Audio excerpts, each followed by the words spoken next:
warahmatullahi wabarakatuh. Ladies and gentlemen, and distinguished audiences, I'm honored to be here today to speak in front of you in this unique occasion. Before I go into the specifics of what's going on in Burma and genocide, ethnic cleansing, and human rights violations, I want to spend a couple of minutes just about this occasion. It is very important to us. You know, I am very thrilled to see this event organized by our Burma Muslim brothers here in Los Angeles in response to the event that has been taking place in Burma, in Myanmar, past couple of years. I don't know if you know that or not. As far as I know, to my knowledge, this event is first of a kind, including Rohingya and our Muslim brethren from central Burma. I do not believe that we have seen this kind of occasion. We are coming all together and having this kind of event addressing the most serious issues we are facing. The very vulnerable Muslim minority existence is threatened, and we are speaking today. So what I want to say is, this event has a very profound meaning to me. It is a profound meaning, and in this occasion, we Rohingya and the rest of us Muslim brothers and sisters came along for the first time. Although we have a common thread of religious link, cultural link, we have various ethnic background. But this, our common thread, our commonality has brought us together because we are all victims today. We are all victims at the different level. So we are here today, shoulder to shoulder, hand to hand, standing and asking for a protection of our rights, protection of our lives, and protection of our properties and our faith in our homeland. So my question comes first, why now? Where were we since independence, since 1962, since 1965? Why it took so long, 50 plus years, to come together to this level for the protection we are seeking? As you know, our honorable speakers have spoken earlier, quite a number of them, that we were not, I'll be honest with you, I want to tell you the truth. I was born and raised in Burma. I went to college in Burma. I have Rakhine friends. I had Mama friends, roommates. I have Myanmar Muslim friends from Metila. My roommate was from Metila, Kumama, Myanmar Muslim friends. You know, Myanmar government, military, particularly New government, was very effective in divide and rule policy. They kept us apart significantly from between Rohingya Muslims and Myanmar Muslims, Burma Muslims, and our Panther brothers and sisters and others from central Burma. Divide and rule. They have been successful. So we could have been much closer than we are today. Unfortunately, we came much closer today because of the violence being committed against us. This is unfortunate. This is unfortunate that so much bloodbath had to take place before we can come together. It would have been wonderful if we could come together like this without losing a single life, without any bloodbath. So many people has to give their lives, sacrifice their lives for our unity, that here now Rohingya Muslims and the general Muslim population in Burma has finally woken up and come together. And we must respect that. So what do we do now? What do we do from here today? I came here giving a speech. All of us giving a speech. And then we go home. There's a potential, there's a danger that we will slide back into our original position, that we seclude ourselves, we do not communicate, we do not work together. So what I can see this is setting the stage, planting the seed for us to work together as a Muslim community, as a Muslim, regardless of Rohingya, regardless of Panthe, regardless of Zarbadi brothers, regardless of Myanmar Muslims, all this different ethnic background we have in Burma. We planted the seed today, and we have to sustain this. Do we have any other choice? We don't have any other choice. If we choose another choice, that will be total elimination of Muslim population from Burma. We do not want to go through that path. We must sustain this. Alhamdulillah, we are seeing here 500, 600, to estimate people. Next time we meet, we want to see 5,000. Alhamdulillah, we need to grow. We need to grow. My heart goes out to brothers, organizers here. My hats off to them to taking this tremendous step. Now, they have given us the responsibility. We have to shoulder the responsibility. I was told by the brothers here yesterday that we have over 5,000 Myanmar Muslims in this country. So we have to look at them. We want to bring them together. We have an organization now. All walk of life from Burma, all ethnic minorities, including Rohingya and non-Rohingya Muslim brothers from Burma.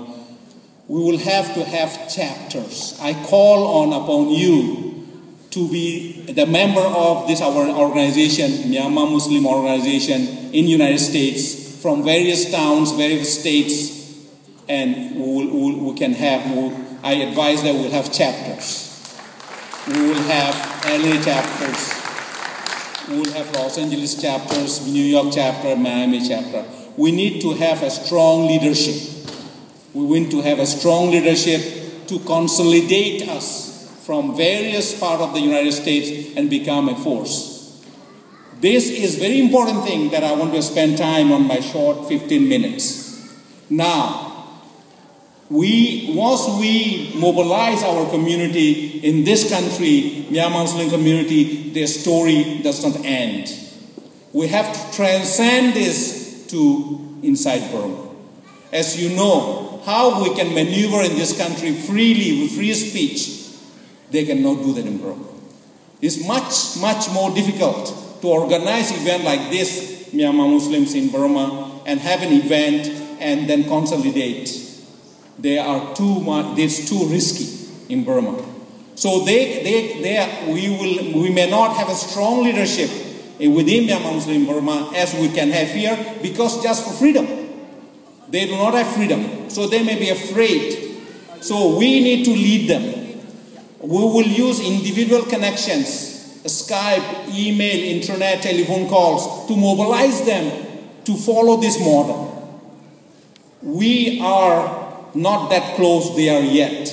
Unfortunately, both sides, on our Rohingya side and our non-Rohingya brothers in central Burma side, we are still have not communicated enough because of the means of communication is not there.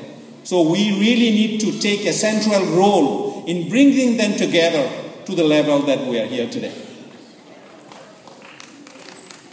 I'm going to Rohingya issue now, ethnic cleansing issue, genocide issue a little bit from the perspective of Rohingya as well as Myanmar Muslims inside central Burma, in central Burma, Mictila, Mandalay, or other places.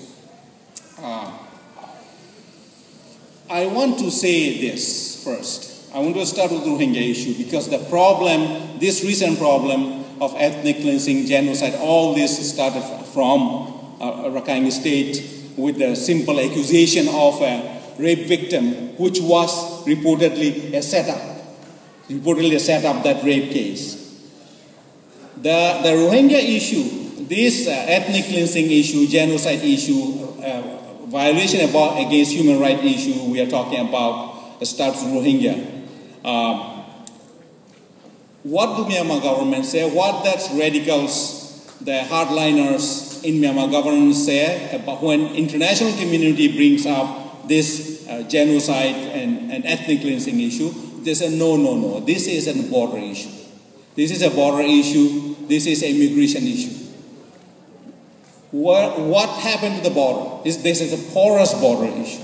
Yes, I will tell you it's a porous border.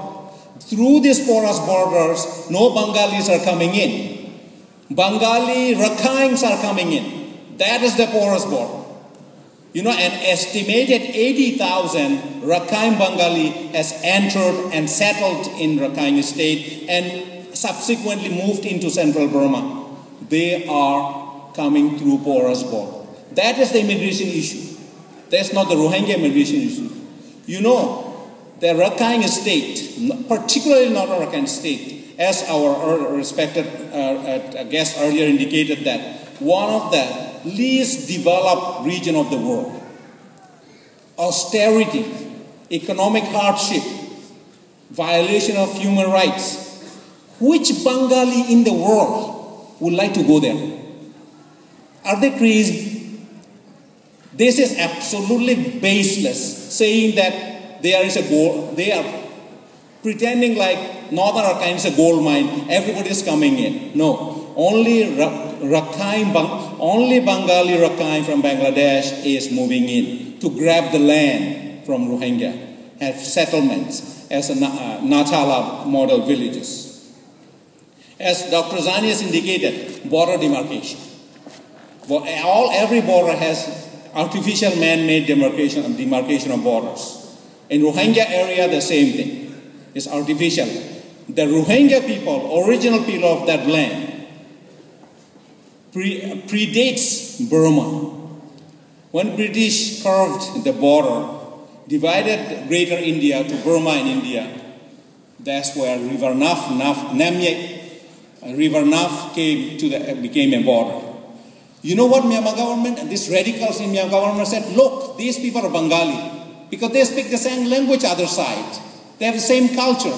That's the accusation is. But they do not realize that people on the other side, Bangladesh side, they have their roots also Rohingya. That's why they speak similar language as Rohingya.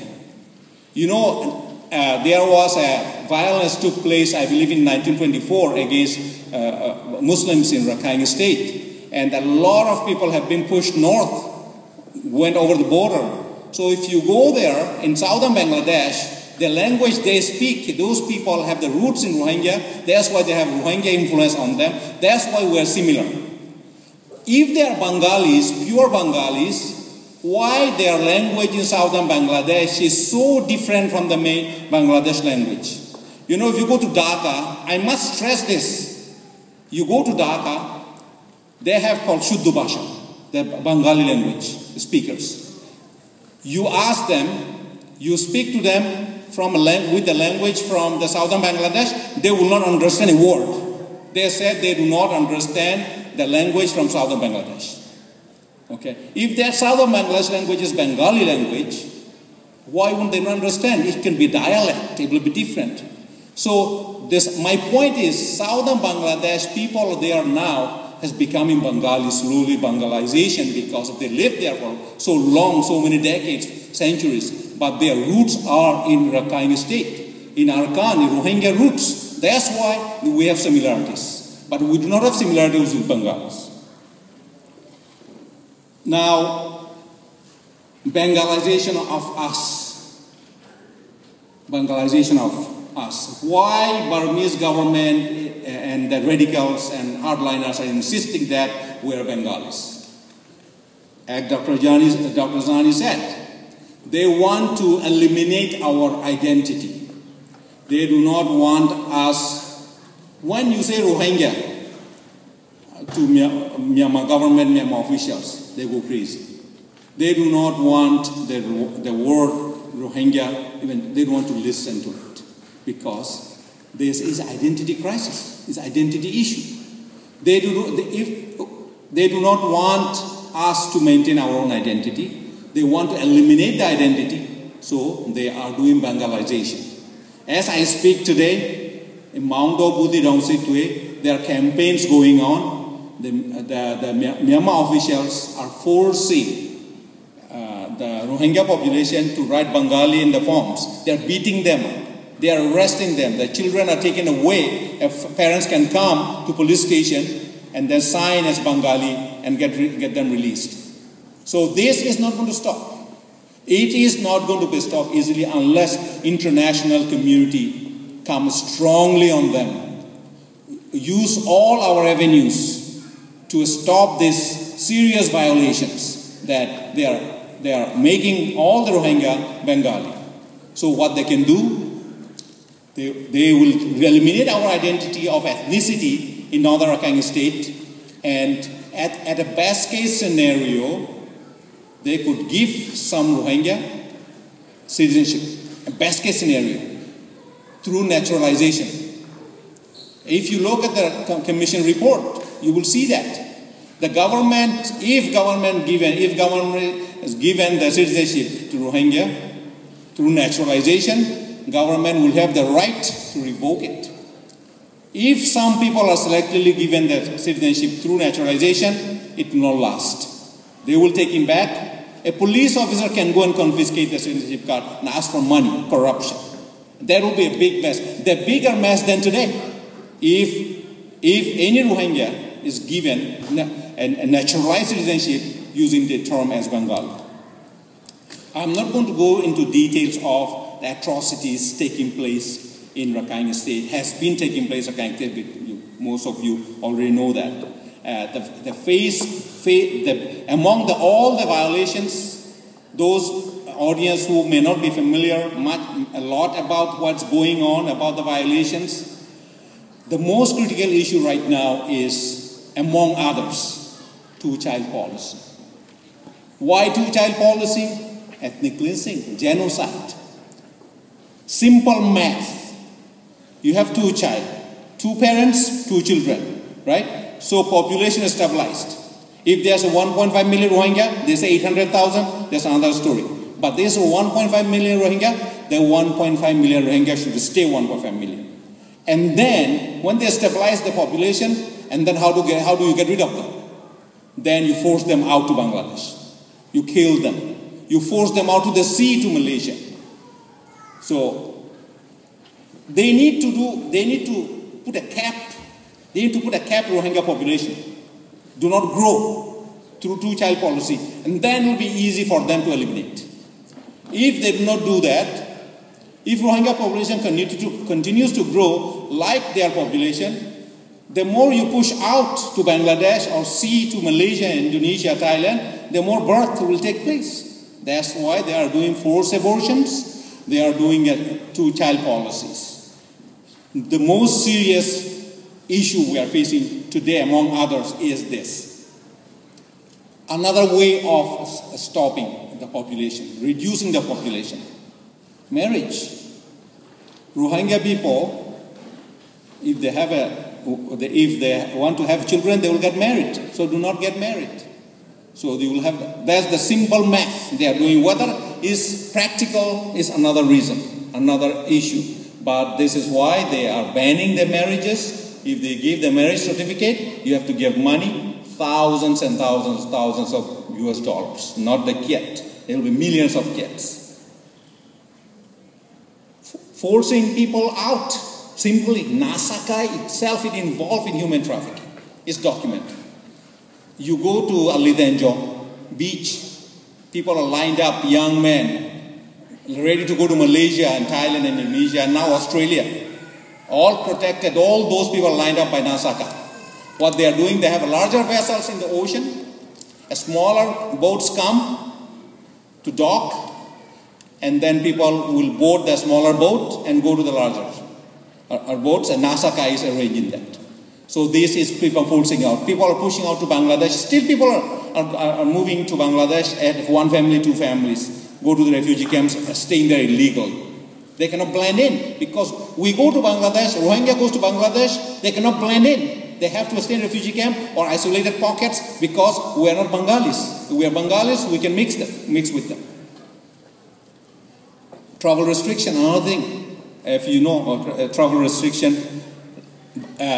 Bengali Rakhine's are coming in, convicts, taking the lands from Rohingya and they are settling there. Torch in their villages, we have heard a lot last 2 years, torch in the villages. These are the serious violations. So my point here, before I wrap it up, my question is, what is next? What do we do next?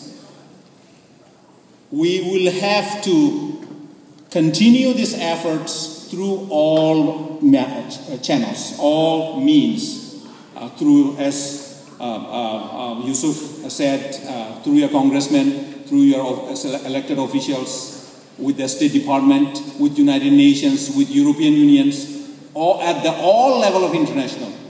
You know, Myanmar government will not budge or single call. Malaysian government or Indonesian government or even ASEAN. One way Myanmar government is likely to budge, maybe will listen, is international community coming in concert all together at one time at a greater force, putting tremendous pressure. Not one here, one there, one there. It has to come all together. United Nations, State Department, White House, European Union will have to speak at the same time. OIC, ASEAN. Pressure will have to come on Myanmar government from all different angles. That's the only way they may budge. As President Thein Sein came to Washington, I went there, met with their delegation, I spoke to them, sat down with them. They are probably slowly going to respond if they see something in Washington. Obama has spoken about Rohingya, Obama has spoken about Myanmar Muslims. They're probably likely to respond. So we need to remind the government, US government, White House, State Department, Senate, House, elected officials here. We need to push them so they will go forward. We cannot stay silent. We have to be active on that. So what the next step is, we continue this seed planted today. We need to sustain this. We need to make a bigger effort. We have to have a strong coordination. We have to set up a system. We have to have a system which will be efficient through communication, through different states among all Muslim community. And get the other Muslim community involved. ISNA, IGNA, they get involved. Our interfaith group, Jewish community, Christian community, they get them involved. They are strong voices. In Washington, I go, State Department, I go, there are Jewish senators, Jewish congressmen, Christian congressmen. They are speaking out. So it is not just a Muslim issue. It is not just a Rohingya issue. It is a humanity. It's a humanity issue.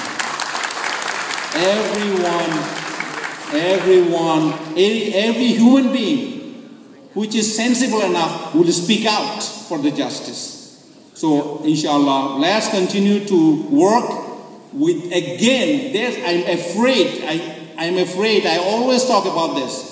There's a danger of slowing down. We are all human. We got into our profession. When I go back to Penn State, I'll be teaching tomorrow, Monday. We go into our own work. That's the danger. So we need to be aware. We need to remind ourselves, look, we have taken a serious commitment. Serious commitment. With this commitment, we cannot pass. We need to sustain. We need to have energy. We need to have interest. We can never get tired of this. We cannot afford to get tired of this. Inshallah. With that, I will continue with the last statement. These radicals in Myanmar, Wirathu, whoever named Kinyu, they are all also human. They may be brutal human. They may be senseless human. But there are many Myanmar people, Buddhist Myanmar people, who may not be as brutal as them, but they have been brainwashed by this 969 group and other radicals. So what we need to do is, we also, our community, along with other communities, other faiths, doing interfaith dialogue, we can also educate Myanmar population through different means, that to have a society, vibrant society, a tolerant society, a society of diversity, which is good for the country of Myanmar. So we need to communicate with various ethnic minorities and the Myanmar people, moderate voices, have dialogue with them, and then make the country as a diverse and prosperous Burma. Thank you very much.